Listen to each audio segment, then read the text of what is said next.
ako nagtambay sa hagdanan kasi maulan na doon. May ambon kasi guys. Hindi maganda yung weather. So yan. Is May 1. Kaya day off naman ako niyan sa HK. So dito ako nagtatambay. Pag wala talaga tayong filter is yung mukha natin parang kabayo. Charot. Yung filter lang talaga ang kinakapitan ko sa mukha kong sobrang haggard.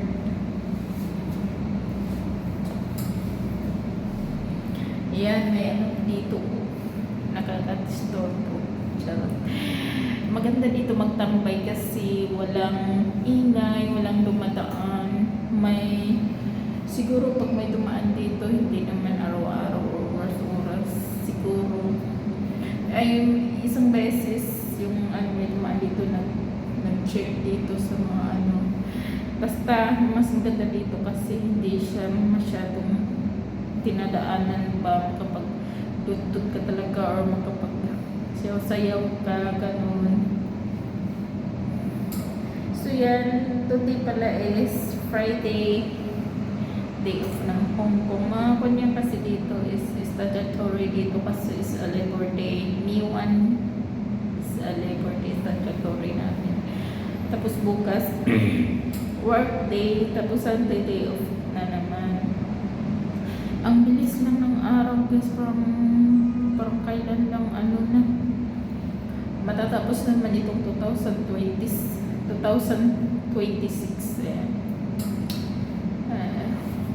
Wala ka naman kwentang vlogs ito. Okay ba yung buhok natin guys? Kasi di ba maiksi yung buhok ko hanggang dito tapos bukat-bukat ganyan. Pina-straight ko kasi para naman hindi ako mukhang lola. Kasi mukhang lola na talaga ako, as in super duper ang haggard ng mukha ko, kaya yung filter na lang talaga ang kinakapitan ko, diba? Haggard na talaga yung ewan. Pwede pala ilagay dyan yung camera natin kasi wala nga akong stand na sa Pilipinas lahat. Hindi na ako bumili ng stand kasi sayang ang pera. Ang hirap kumita ng pera kasi guys, kaya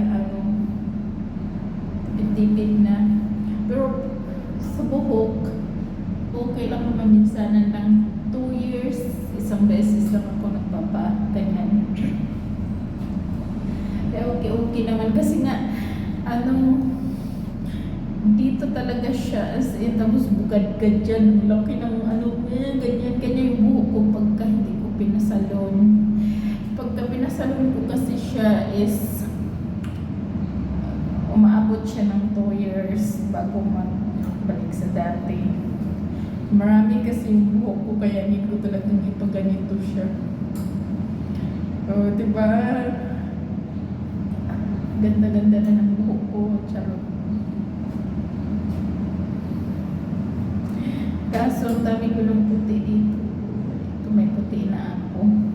Papunta na talaga tayo dun sa pagkalola. Magiging grandma tayo. Papunta na talaga tayo doon. So yan. Yung, alam nyo guys, itong t-shirt ko pag nagpunta ko ng salon, ito talaga yung sinusuot ko kasi itim siya, hindi siya halata na may yung may dumi dito pag kasi sinashampoo yung buhok natin, tapos red, naka-black tayo. Tapos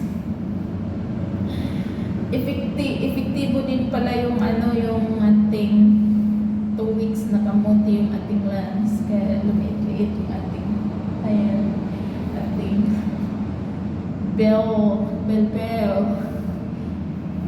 Tapos pero bukas mag-rise ang lens kasi work ko na naman. Tapos Sunday day off na naman. Ayan, kasi parang tumutusok yung buhok ko dito sa liig ko ba na napaunat ko siya, kaya medyo mahaba siya. Diba? Ganyan.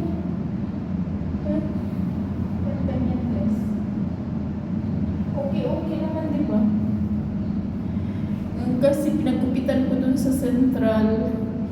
Ang talaga niya, ang iksi dito, ang pangit-pangit niya. Tapos sabi ko kasi, hanggang dito lang magupit kasi ang haba na ng buhok ko. Pinupitan niya ng maiksi hanggang dito, kaya hindi talaga bagay sa akin yung maiksi kasi basta hindi bagay sa akin. Mas gusto ko yung mahaba-haba. Pero ito naunan siya, biglang ganyan, no? Biglang lumaba na. Hindi pa bagay naman sa akin yung ganito lang kahaba. Para akong bumata, charot. Ganito lang tayo kasi sa labas, umaambot-ambutan, kakasakit tayo pag doon tayo. May tao.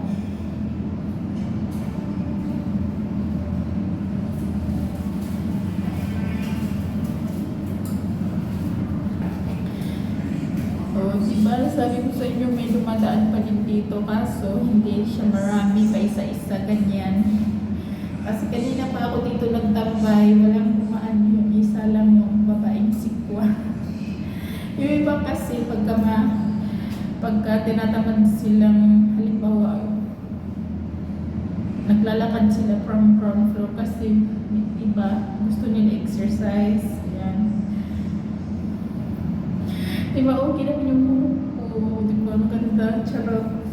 Bumata man tayo. Tapos dagdagan natin ng filter. O diba, para tayong 15 years old, charot.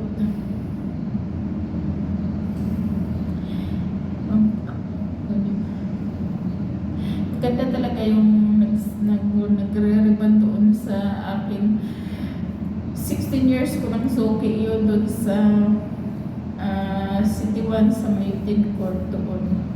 May nagre-reban doon. Yung sikwa kasi doon yung nagre-reban doon guys is tinitesting niya ang buhok mo kung pwede na siya, marunong talaga as in professional talaga siya na hair stylist. Kaya maganda doon talaga. 16 years na mabalik-balik sa kanya yung buhok mo. Hindi masusunog, yung as in tama lang yung shiny. Kasi niluluto niya, tapos niluluto niya una ng 15 minutes, tapos sunod, tinitesting niya kasi yung buhok. Pag hindi pa pwede i-plancha, niluluto niya ulit, tapos nakadalawang ilang paliko ba ako sa buhok? Tatlo yata. Maganda talaga ang processing nila doon, kaya bumalik-balik ako doon kasi yung processing nila doon is napaka-professional. Tapos ang tagal-tagal niyang magbabalik sa dati. Yung buhok ko kasi is 2 years na, tapos straight pa din. Kaya pinapaputulan ko kasi sobrang haba na, tsaka ang bigat-bigat. Tapos nung pinutulan ng babae sa Central, yung Pinay, hanggang dito, kaya bumukad-kad na siya ganyan. Hindi kasi ako bagay sa maiksi, mahaba talaga. Pag maiksi, para na tayong grandma.